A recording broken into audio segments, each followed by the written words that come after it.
Salut tout le monde, c'est CDR. Ma mission aujourd'hui est de vous montrer à quel point l'idée de frontière que l'on se représente tous peut en réalité avoir des aspects bien différents en fonction des territoires. Pour ce faire, j'ai sélectionné 7 frontières atypiques, toutes différentes les unes des autres.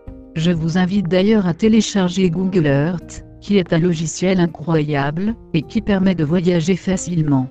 Alors la prochaine fois que vous vous faites chier, au lieu d'actualiser sans cesse le fil d'actualité de Facebook, faites un tour du monde en moins de 2 minutes. Ce conseil n'est bien sûr pas une vocation marketing mais... Google, si vous voyez ça, filez-moi un job dans vos locaux, je suis preneur. 1. La frontière entre le Mexique et les USA. Cette frontière fait plus de 3100 km, et s'étend sur 4 États américains. De nombreux réfugiés mexicains tentent de rentrer sur le territoire américain, mais il est bien plus facile d'aller des États-Unis au Mexique que l'inverse. La photo ici présentée illustre ces flux migratoires. Il y a même 2 villes qui portent le même nom, et qui sont carrément différentes, TKT USA et TKT Mexique. Alors que l'une est presque déserte, l'autre est pleine de vie. Les barbelés et autres barrières des États-Unis interdisent donc suffisamment l'accès illégal au territoire, alors même que certains candidats souhaiteraient en plus construire un mur. Cela constituerait une mesure totalement inutile. 2. La frontière entre la Bolivie et le Brésil. Ces pays d'Amérique latine ont choisi une orientation environnementale drastiquement différente. Alors que le Brésil accepte que des arbres soient abattus, la Bolivie est plus prudente. L'image satellite ci-contre représente cette distinction de choix. C'est cependant bien triste d'observer le résultat de ce qu'on peut nommer un massacre écologique. 3. L'Allemagne, la Pologne et la République tchèque. Ces 3 pays font partie de l'Union européenne et forcément, avec la mise en place d'un marché intérieur européen et de l'espace Schengen, il existe une libre circulation entre tous les États membres. Cela interdit par conséquent la construction de barrières. Ainsi, cette frontière n'en est qu'une officielle. Généralement celles-ci sont calquées sur les déformations naturelles et ici, seule une mince rivière sépare l'Allemagne de la République tchèque et de la Pologne. Il est aussi possible de passer librement entre ces 2 derniers, sans présenter ni carte, ni passeport ou quoi. 4. La Slovaquie, l'Autriche et la Hongrie. Ici encore nous sommes face à une frontière entre des pays de l'Union européenne.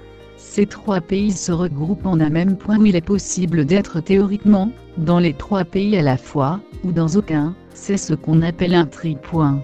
Il n'existe pas de frontière matérielle entre eux, seule cette table sépare ces 3 États. La circulation est totalement libre. 5. USA et Russie. Ces 2 pays sont certainement les plus influents de la planète et sur un planisphère, on pourrait penser qu'ils sont aux antipodes l'un de l'autre. En réalité, ils ne sont séparés que par quelques kilomètres. Entre les 2 continents il existe les îles Diomède constituées de la Grande Diomède et de la Petite Diomède. La grande est du côté de la Russie, et lui appartient tandis que la petite appartient aux États-Unis. Ces 2 puissances sont en réalité bien plus proches qu'on ne peut le penser. 6. Corée du Nord et Corée du Sud.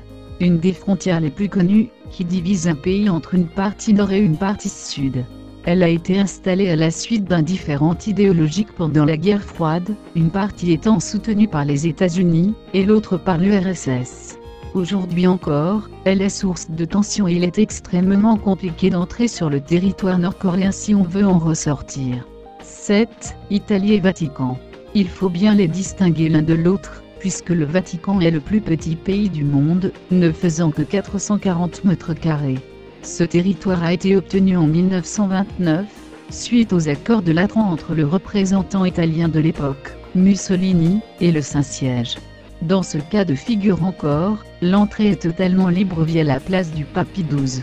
Il y a cependant des murs qui encadrent le Vatican tout autour de sa frontière. Toutes ces frontières ne sont que des exemples, et il existe bien d'autres mystères géographiques. C'est à vous de les découvrir, vous pourriez être surpris. J'espère que cette vidéo vous a plu.